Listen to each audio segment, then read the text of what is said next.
Chapter 2, Section 3, Graphing Linear Functions. This entire section is just going to go over different ways to graph functions. It's going to define what a linear function is, and then all the different methods of graphing. The main thing to remember when you're graphing lines is you need 2 points, usually a starting point and then a direction.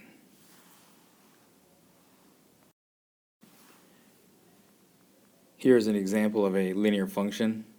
You can see in the chart that for each hour that goes by, the hurricane gets 25 miles closer to land. It starts at 350 miles away, and after 1 hour it's 25 miles closer.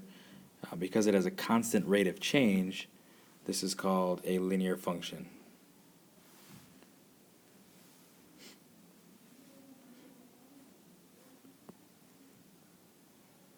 Linear functions can be written in the form of f of x equals mx plus b, or y equals mx plus b.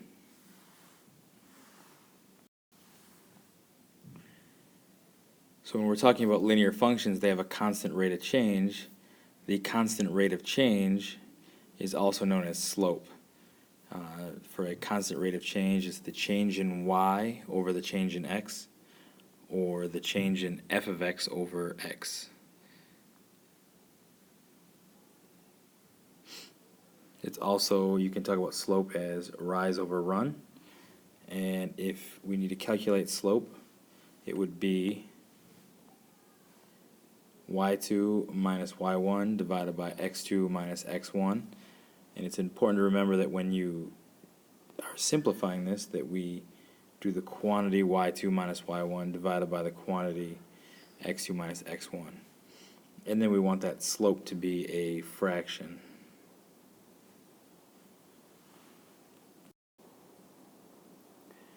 For this example, we want to determine whether a data set could represent a linear function. If it could represent a linear function, then we want to find the slope. So the first thing we need to look at is there a constant change in x? You can see here we went up 2, and up 2. And now when you look at the y values, this one went down 1, down 1, down 1. So yes, there's a constant change in x that corresponds to a constant change in y. And now we need to find the slope. So the slope is change in change in y divided by change in x. So your slope here is negative 1/2.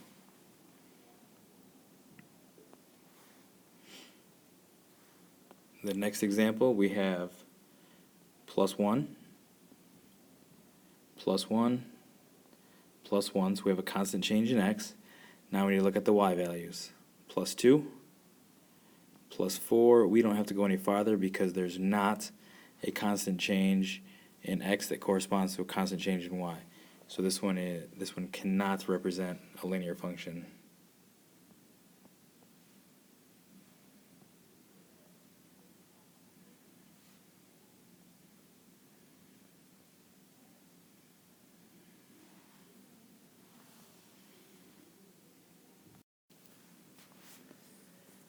Example 2, graphing lines using slope and a point. As I mentioned earlier, in order to graph a line, we need 2 points, and usually we need a starting point and then a direction.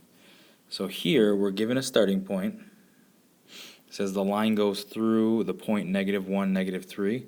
So x is -1, y is -3. There's our starting point, and then the direction is 5 over 2. So 5 over 2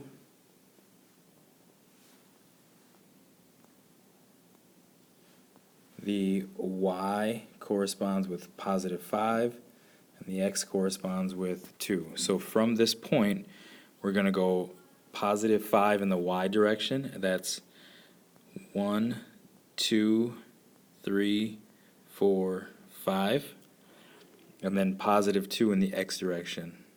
1, 2. So we've risen 5 and we've run 2. This is our next point, and now we can make our line.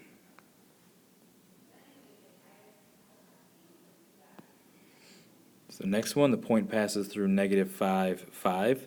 So we have to go left 5 and then up 5 for our starting point. and then it says -2 over 3. So we have to go down 2, 1, 2, and then run a positive 3. We also could have gone up to -3. So it doesn't matter which one of these you use, as long as you only use the one negative that's right there. So we want to go, we could also go up 2, up 1, up 2, and then back 3. 1, 2, 3. Either way, the slope is -2/3, and there's our line.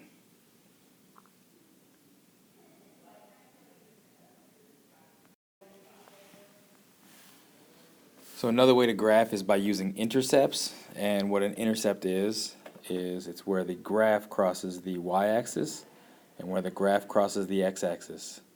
So in order to figure this out, you put 0 in for x, solve for y, and then you put 0 in for y and solve for x. Once you get those 2 points, put them on the graph and draw your line through those 2 points.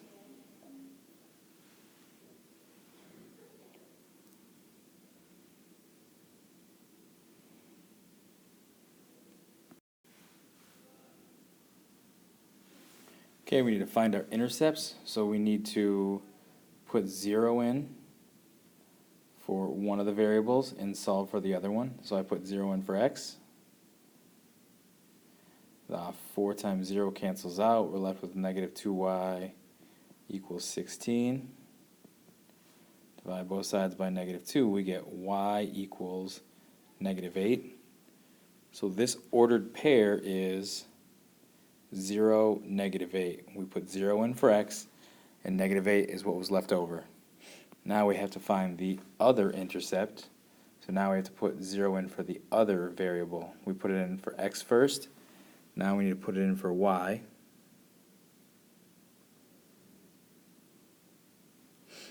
So we have 4x equals 16. Divide both sides by 4. X equals 4, and this ordered point, or this ordered pair, is 4, 0. So x is 4, y is 0. That's right there. The other point is 0, -8. It's down here.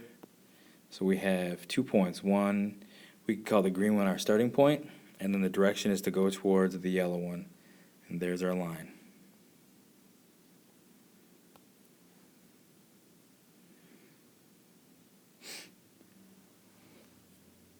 Alright, it's going to be the same thing on the next example. We want to find our intercepts first, so we're going to put 0 in for x.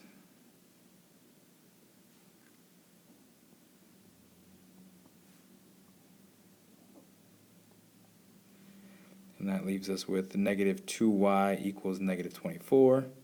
Divide both sides by -2. Y equals 12. So this point was 0, 12. And then we have to find the other intercept. So we have to put 0 in for y this time.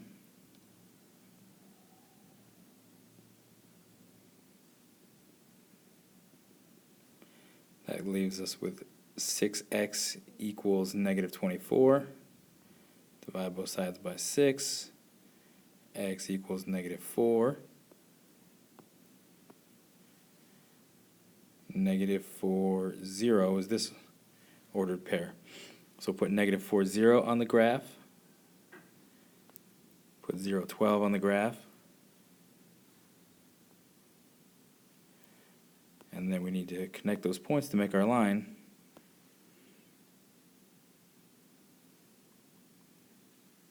So there it is, graphing lines using intercepts.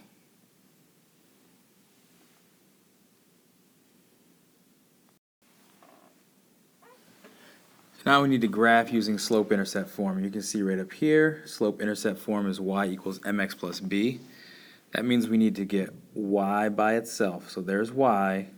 We have to get rid of whatever's by it. In this case, we have to get rid of the -4x. So how do we get rid of -4x? We add 4x to both sides.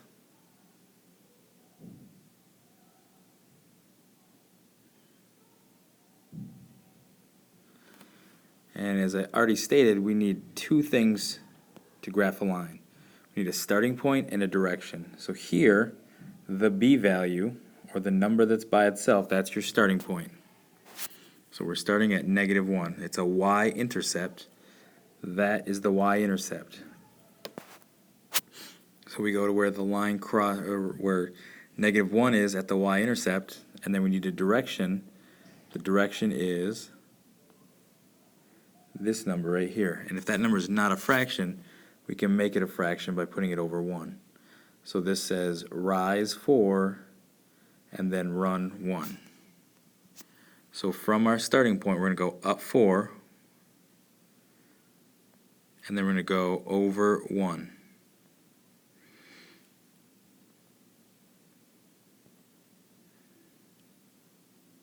And there it is. So we need two things to graph a line, a starting point and a direction.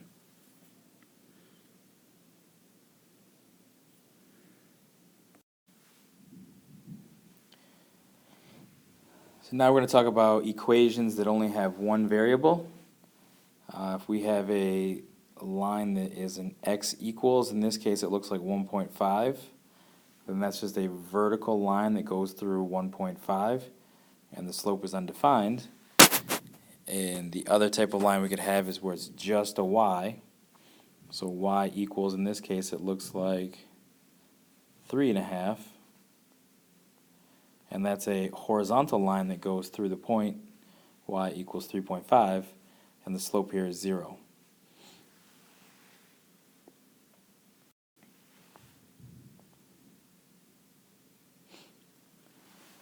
Determine if each line is vertical or horizontal. So we need to take x equals 2, we can graph that. So we go to where x equals 2, there's the x-axis, so x equals 2 here, and this is going to be a vertical line with an undefined slope through the point x equals 2.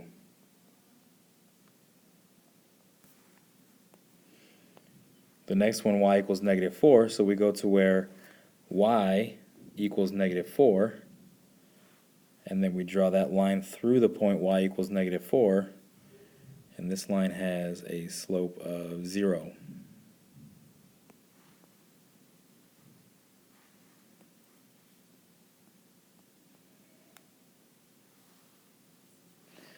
Alright, that's it for today's notes. So you can go ahead and start working on your homework.